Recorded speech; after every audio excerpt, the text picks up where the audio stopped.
Adidas और Puma दुनिया के दो सबसे प्रतिष्ठित खेल ब्रांड हैं, और फिर भी वे दोनों जर्मनी के इस छोटे से शहर में स्थित हैं। ऐसा इसलिए है क्योंकि इन दोनों कंपनियों का इतिहास बहुत ही विवादास्पद है, जो विश्वासघात, तोड़फोड़ और भाई बहन की प्रतिद्वंद्विता से भरा है जैसा अन्य कोई नहीं है। एडोल्फ और रूडोल्फ डजला भाई थे, लेकिन उन्होंने प्रतिद्वंद्वी जूता कंपनियां शुरू की और कट्टर दुश्मन बन गए। एडिडास और प्यूमा का इतिहास एक आजीवन शतरंज के खेल की तरह था, जहां दोनों भाइयों ने एक दूसरे को नष्ट करने की कोशिश में कुछ भी नहीं छोड़ा। यहां तक कि आज भी उनका पारिवारिक झगड़ा पूरे शहर को विभाजित करता है जहां वे पैदा हुए थे, जिसमें आधा एडिडास का समर्थन करता था और दूसरा प्यूमा का समर्थन करता था। यह झूठ, रहस्यों और भ्रष्टाचार की कहानी है। यह दो विश्व युद्धों तक फैली हुई है और यह उजागर करती है कि कैसे संस्थापक नाजी पार्टी में शामिल हुए और हिटलर की सेना के लिए हथियार बनाए। दो भाई खून से बंधे हैं, लेकिन लालच और महत्वाकांक्षा ने उन्हें अलग कर दिया। यह एडिडास और प्यूमा की पागल सच्ची कहानी है।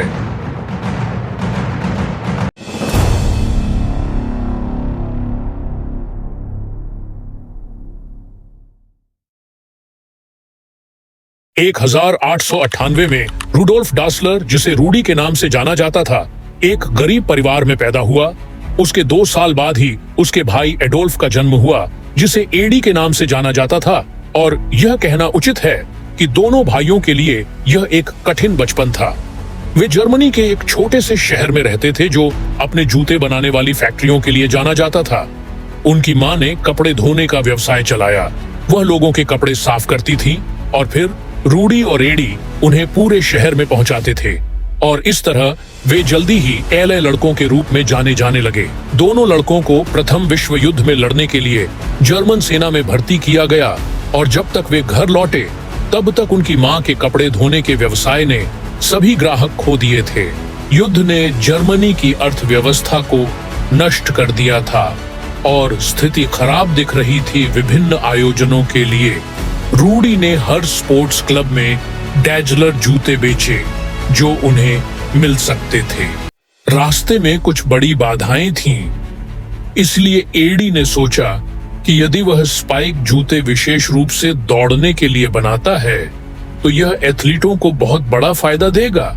और इस प्रकार एडी ने अपनी मां के कपड़े धोने के शेड को अपने जूते बनाने के लिए एक कार्यशाला में बदलने का फैसला किया। और युद्ध ने शहर के बिजली ग्रिड को खटखटाया था, हालांकि इसने उसे रोक नहीं दिया।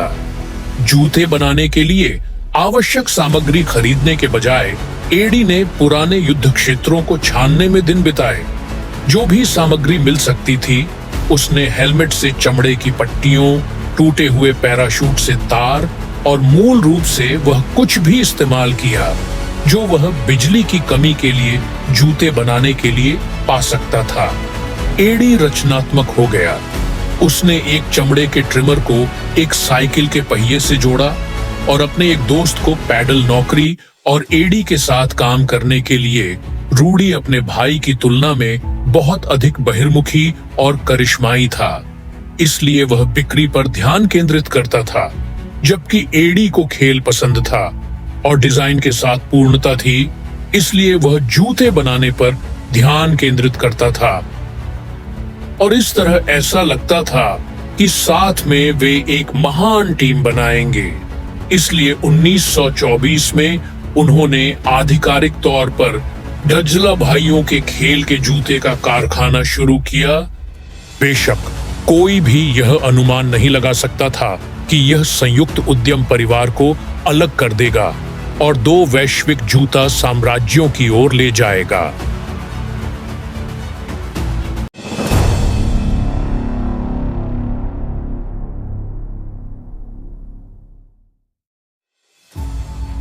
जर्मनी में बिक्री में तेजी से वृद्धि हुई, जिससे भाइयों को अपने परिवार के तंग कपड़े धोने के शेड से बाहर निकलने और बेहतर उपकरणों और अधिक कर्मचारियों के साथ एक नए कारखाने में जाने की अनुमति मिली।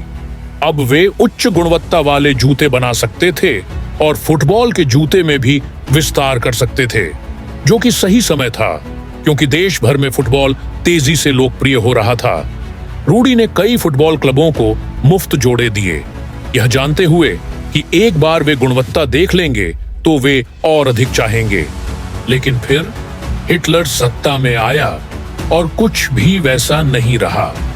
नाजियों ने जर्मन लोगों के राष्ट्रीय गौरव को बढ़ावा देने या उन्हें युद्ध के लिए तैयार करने के तरीके के रूप में खेल और शारीरिक फिटनेस को भारी बढ़ावा देना शुरू कर दिया। इससे खेल के जूतों की अभूतपूर्व मांग हिटलर यूथ में किसी भी तरह से भारी रूप से शामिल था। इसमें कोई संदेह नहीं है कि उनके खेल के जूते के व्यवसाय को नाजी शासन से बड़े पैमाने पर लाभ हुआ था, लेकिन उनकी सबसे बड़ी सफलता 1937 में मिली, जब जर्मनी ने ओलंपिक खेलों की मेजबानी की। यह पहला ओलंपिक था जिसका टेलीविजन पर प्रसारण किया गया और इसलिए भाइयों को लगा कि यह एक सुनहरा विपणन अवसर था। यदि वे ओलंपिक एथलीटों को अपने जूते पहना सकें तो यह सही विज्ञापन होगा, और विशेष रूप से एक एथलीट था जिसे वे अपने जूते पहनना चाहते थे। जेसी ओवेंस एक अफ्रीकी अमेरिकी हैं जो दुनिया के सबसे लोकप्रिय एथलीटों में से एक है। हिटलर ने ओलंपिक को दुनिया को यह प्रदर्शित करने के तरीके के रूप में देखा कि उनके अनुसार जर्मन जाति की श्रेष्ठता क्या थी, और इसलिए एक अश्वेत एथलीट का जीतना पूरी तरह से हिटलर की इच्छा के विपरीत होता, और इस प्रकार डैजा भाइयों को जेसी ओवेंस का समर्थन करते देखा जाना निस्संदेह जोखिम भरा था। बढ़िया जूते मुफ्त में और उन्हें पहनने के लिए किसी अतिरिक्त मुआवजे की उम्मीद नहीं। हालांकि जेसी ओवेंस को प्रायोजित करना एक खतरनाक कदम था। जेसी ओवेंस ने डैजला जूते पहनकर बर्लिन ओलंपिक खेलों में 4 स्वर्ण पदक जीते।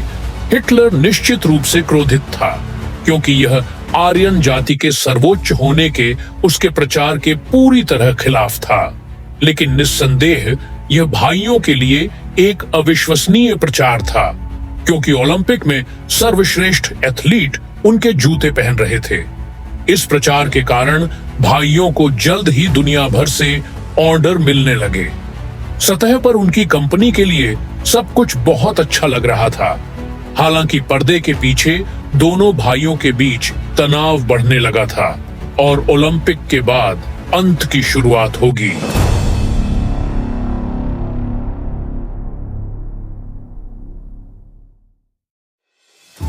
डैजलर फैक्ट्री पहले से कहीं ज्यादा व्यस्त थी, लेकिन भाई इस बात पर सहमत नहीं हो पा रहे थे कि इसे कैसे संभालना है। इसी तरह भाइयों के बीच तनाव भी हुआ। रूडी को लगा कि उसके बिक्री प्रयासों के बिना व्यापार कुछ नहीं होगा। ठीक है, एडी को लगा कि उसके उत्पाद के बिना व्यापार कुछ नहीं होगा। और द्वितीय विश्व युद्ध छिड़ जाने के बाद चीजें और अधिक गर्म हो गईं, क्योंकि प्रत्येक व्यवसाय से युद्ध के प्रयास में योगदान करने की उम्मीद की जाती थी।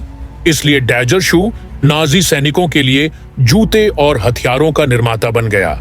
रूडी ने इसे एक खतरे के रूप में देखा, क्योंकि युद्ध के दौरान एडी स्पष्ट रूप से प्रभारी था। वह वही था जो विनिर्माण के बारे में जानता था, और रूडी को यह डर सताने लगा कि एडी उसे व्यापार से बाहर कर रहा है। इससे बहुत झगड़े हुए, लेकिन चीजों को बदतर बनाने के लिए भाइयों ने एक साथ एक संपत्ति में निवेश किया था। इसलिए वे दोनों अपनी पत्नियों और बच्चों के साथ एक ही घर में रह रहे थे, और इस प्रकार वे अपना लगभग सारा समय एक साथ बिता रहे थे। और जब परिवार तहखाने से बाहर आया तो रूडी और एडी एक दूसरे को बर्दाश्त नहीं कर सके। रूडी को सेना में बुला लिया गया, जबकि एडी को कारखाने को संचालित करने के लिए पीछे रहने की इजाजत दी गई, जो अब टैंक भागों का उत्पादन कर रहा था। लेकिन अग्रिम पंक्ति में रहते हुए रूडी को यह विश्वास हो गया कि एडी कंपनी को खुद संभालना चाहता है। इसलिए उसने एक पत्र भेजा जिसमें कहा कि उसे नहीं लगता कि एडी में कंपनी का नेतृत्व करने का चरित्र है, और रूडी ने मांग की कि जब वह सेना में था तब उसकी पत्नी उसकी प्रतिनिधि बने। लेकिन एडी ने इनकार कर दिया। भाइयों के बीच नफरत इतनी तीव्र हो गई कि रूडी ने एडी की शिकायत नाजी अधिकारियों से की और दावा किया कि वह चमड़े का संग्रह कर रहा था जिसे युद्ध के प्रयास में इस्तेमाल किया जाना चाहिए था। नतीजतन युद्ध समाप्त होने के बाद एडी को कुछ समय के लिए हिरासत में लिया गया और उससे पूछताछ की गई।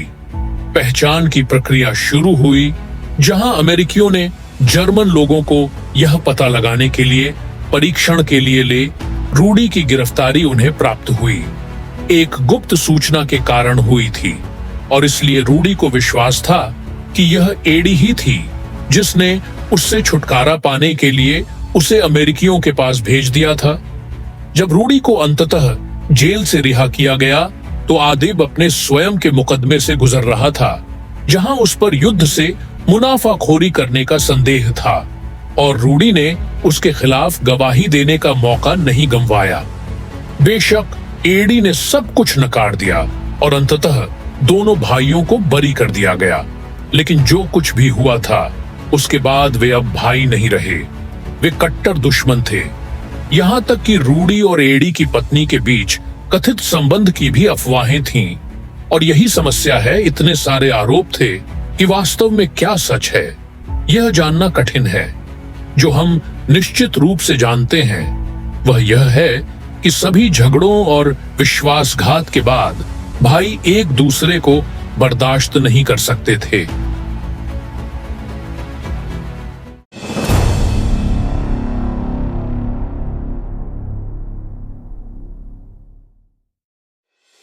कई महीनों की कटु बातचीत के बाद रूडी और एडी ने कंपनी की संपत्ति का बंटवारा कर लिया। संगीत अपनी कंपनी का नाम रखने के लिए एडी ने अपना उपनाम एडी इस्तेमाल किया और इसे अपने उपनाम के पहले आधे हिस्से के साथ जोड़ दिया। मैंने हमेशा एडिडास सुना है, रूडी के लिए वह अपनी कंपनी का नाम भी अपने नाम पर रखने जा रहा था, इसलिए उसने शुरू में इसे रूडा कहा। उसने इसे उस नाम में बदलने का फैसला किया जिसे हम सभी प्यूमा जानते हैं और कहा कि एथलीट फिर से प्यूमा की तरह बनना चाहते हैं। आप जहां से हैं उसके आधार पर आप प्यूमा या प्यूमा दोनों कह सकते हैं नदी के बीच में। और दो अलग अलग कंपनियों एडिडास और प्यूमा को पंजीकृत कराया और इसलिए एक बार एडी और रूडी दो अलग अलग कंपनियों में विभाजित हो गए। एडिडास एक तरफ था और प्यूमा दूसरी तरफ, और उस बिंदु से शहर हमेशा के लिए विभाजित हो गया। एडिडास और प्यूमा जल्द ही नदी के अपने अपने किनारों पर सबसे बड़े नियोक्ता बन गए और इसलिए उन्होंने अपने स्वयं के अर्ध पृथक समुदाय विकसित किए। प्रत्येक पक्ष का अपना स्कूल था, इसलिए एडिडास के लिए काम करने वाले माता पिता के बच्चे एक स्कूल में गए और प्यूमा के लिए काम करने वाले माता पिता के बच्चे दूसरे में गए। शहर के दूसरी तरफ के लोगों को डेट करना भी बहुत बुरा माना जाता था और यहाँ तक कि जूतों के आधार पर प्रतिद्वंद्वी गिरोह भी बन गए।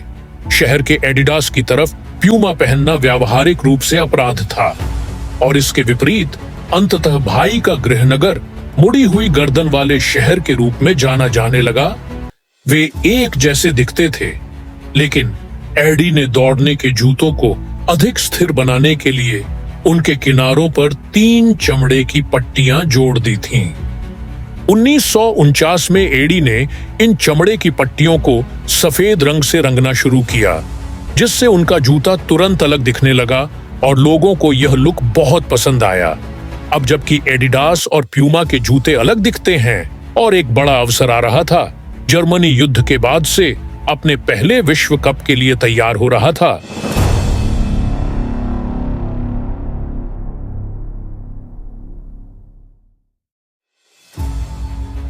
रूडी व्यक्तिगत रूप से राष्ट्रीय टीम के कोच को जानते थे और इसलिए उन्होंने यह सुनिश्चित करने के लिए उनके साथ एक समझौता करने की कोशिश की कि जर्मन टीम विश्व कप के दौरान प्यूमा के जूते पहने। हालांकि वे भुगतान की शर्तों पर सहमत नहीं हो सके। रूडी को विश्वास था कि प्रबंधक अंततः पीछे हट जाएगा, लेकिन यह पूरी तरह से विपरीत हुआ, क्योंकि प्रबंधक ने एडी के साथ एक सौदा किया और इसलिए जर्मन टीम ने पहले एडिडास के जूते पहने। हालांकि जर्मन टीम कठिन समय से गुजर रही थी और इसलिए उम्मीदें कम थीं, लेकिन फिर सभी को आश्चर्यचकित करते हुए उन्होंने किसी तरह फाइनल तक का सफर तय नीचे की ओर स्टड को पेंच करके समायोजित किया गया। उन्होंने इन बूटों को समायोज्य क्लीट्स कहा और उन्होंने जर्मनी के खिलाड़ियों को घास के गीले होने पर बेहतर पकड़ दी। फिर भी फाइनल जर्मनी के लिए खराब रूप से शुरू हुआ क्योंकि वे 2 गोल से पीछे थे। लेकिन जैसे जैसे पिच कीचड़ से भरी होती गई, हंगरी के खिलाड़ी फिसलने लगे, जबकि जर्मनी के खिलाड़ी अपने समायोज्य क्लीट्स की बदौलत पूरी तरह से दौड़ रहे थे। जल्द ही जर्मनी ने पहला गोल किया, फिर दूसरा, और खेल के अंतिम मिनटों में उन्होंने बढ़त बना ली। यह पश्चिम जर्मनी के लिए एक बेहद असंभव जीत थी, जिसे प्रशंसकों ने युद्ध के बाद पहली बार चमत्कार के रूप में वर्णित किया। जर्मनी के लोगों के पास गर्व महसूस करने के लिए कुछ था।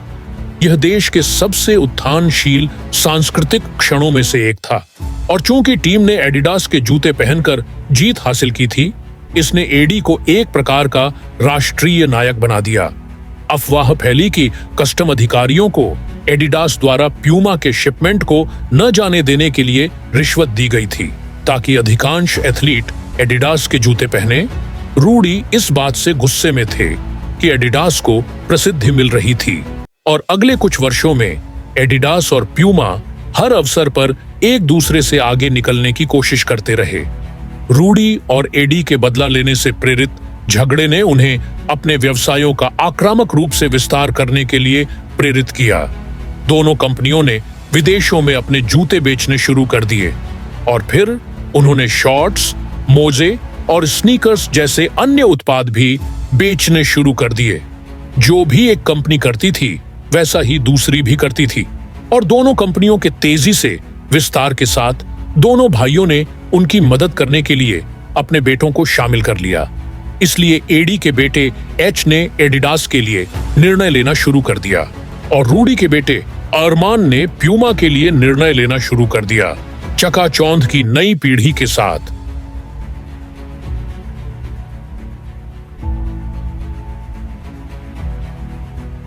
आपको लग सकता है कि दोनों कंपनियां सर्वश्रेष्ठ एथलीटों के साथ सौदे करने के लिए प्रायोजन की दौड़ में शामिल हो गईं। उन्होंने सबसे बड़े सितारों को अपने जूते पहनने के लिए मनाने में भारी मात्रा में पैसा खर्च किया। हालांकि 1968 के ओलंपिक के लिए यह जल्द ही नियंत्रण से बाहर हो गया। एच और आर्मिन ने कुछ एथलीटों को प्रायोजित करने के लिए एक दूसरे के खिलाफ बोली युद्ध में शामिल होकर अंतहीन धन बर्बाद किया। इससे उनकी लागत काफी बढ़ गई और उनके मुनाफे में भारी गिरावट आई। इसलिए मैक्सिको में 1997 के विश्व कप से पहले उन्होंने एक गुप्त पीसीटी बनाया। आप देखते हैं कि उस समय एक एथलीट था जिसे वे दोनों पेले को साइन करने के लिए बेताब थे। पेले सिर्फ एक और फुटबॉल खिलाड़ी नहीं थे, उन्हें दुनिया के सबसे प्रतिभाशाली खिलाड़ी के रूप में देखा जाता था, क्योंकि वह विश्व प्रसिद्ध थे। पेले को साइन करना एडिडास या प्यूमा के लिए गेम चेंजर होता, लेकिन जब टीम ने विश्व कप क्वार्टर फाइनल चालू किया तो पेले को प्यूमा के जूते पहने हुए देखा। जैसे ही टीमें शुरुआती सीटी के लिए अपनी स्थिति में आईं, हर कैमरा पेले की ओर था, और खेल शुरू होने से ठीक पहले पेले ने रेफरी से एक पल रुकने के लिए कहा। फिर वह घुटनों के बल बैठ गया और उन कुछ सेकंड के लिए अपने जूतों के फीते बांध लिए। प्यूमा ने दुनिया भर के लाखों टेलीविजन स्क्रीन पर अपना दबदबा बनाया, बिना एडिडास को पता चले कि प्यूमा ने पेले के साथ $1,25,000 से अधिक के सौदे पर हस्ताक्षर किए थे, और उसे अपने फीते बांधने के लिए खेल रोक देना सचमुच सही विज्ञापन था।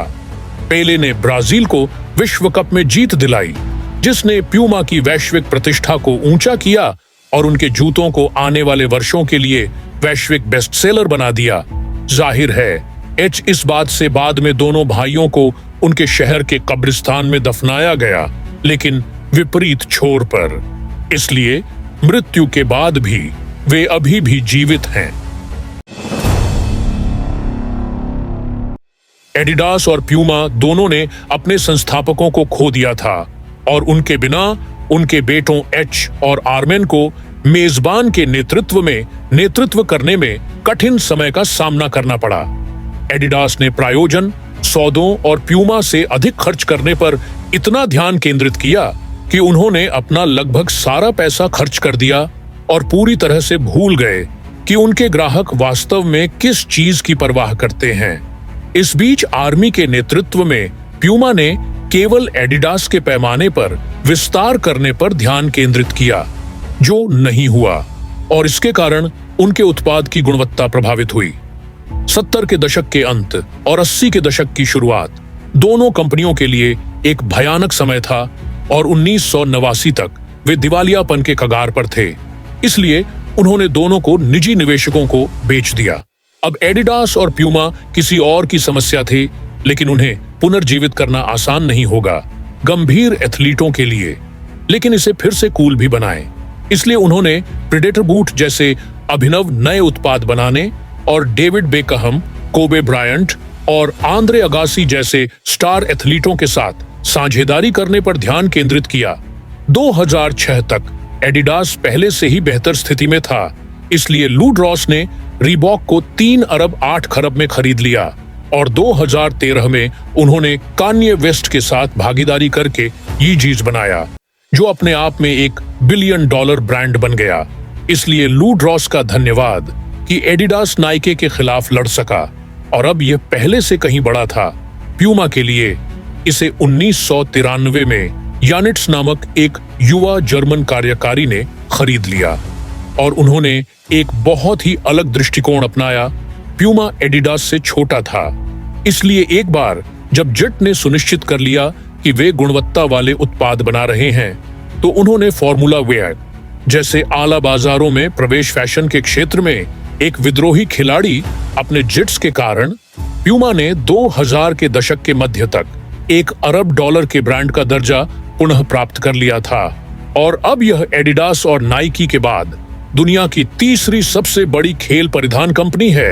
एडिडास और प्यूमा अब पारिवारिक व्यवसाय नहीं है, इसलिए 2009 में उन्होंने अंततः एडी और रूडी के गृहनगर में एक दोस्ताना फुटबॉल मैच की मेजबानी करके डैजला विवाद को समाप्त कर दिया। हालांकि आज भी वह शहर जहां यह सब शुरू हुआ था अभी भी विभाजित है। नदी के एक तरफ एडिडास का मुख्यालय है और दूसरी तरफ प्यूमा। कि अगर भाइयों में मतभेद न होता और उन्होंने एक दूसरे से लड़ने में इतना समय नहीं बिताया होता, तो शायद उन्होंने नंबर 1 खेल ब्रांड बनाया होता।